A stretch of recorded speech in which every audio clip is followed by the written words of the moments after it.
नाज़रीन, मीरपुर बठोरो में माल पिड़नि में जानवरनि जा अघ चोट चढ़ी विया आहिनि, जंहिं सबबि ख़रीदारी में तेज़ी न अची सघी आहे। उन हवाले सां ॾिसूं था करीमदाद चांडियो जी ही रिपोर्ट।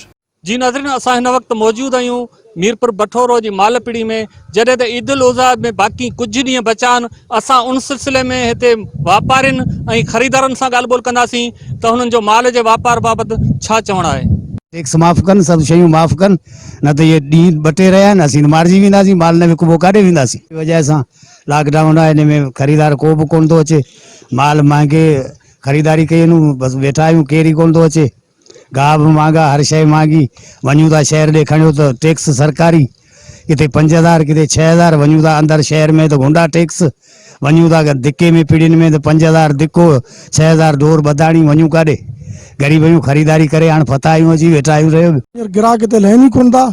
12 ईड़ी मां जेका असां ख़रीदारी कया उन जे हिसाब सां हिते तमामु माल घटि घुरिजे पियो अघ में, ऐं ख़रीदार को बि कोन्हे। कराची हैदराबाद जो माण्हू हिते को बि नथो लहे, इन करे असां हिते ख़र्च बि अहिड़ा करे वेठा आहियूं। वापार आहे कोन, नुक़सान जे पासे आहियूं, नफ़े पासे आहियूं ई कोन, छो त जेको माल वरितो आहे न उन अघ लाइ को बि ख़रीदार हिते अञा सूदी को बि कोन लथो आहे। मुतालबो हुकूमत खे इहो कंदासीं त इहो लॉकडाउन ॿिया ख़तमु करे वञे, ऐं माण्हू जेके गाॾियूं सवारियूं खुलनि, अचनि ऐं माल असां ख़रीद कनि।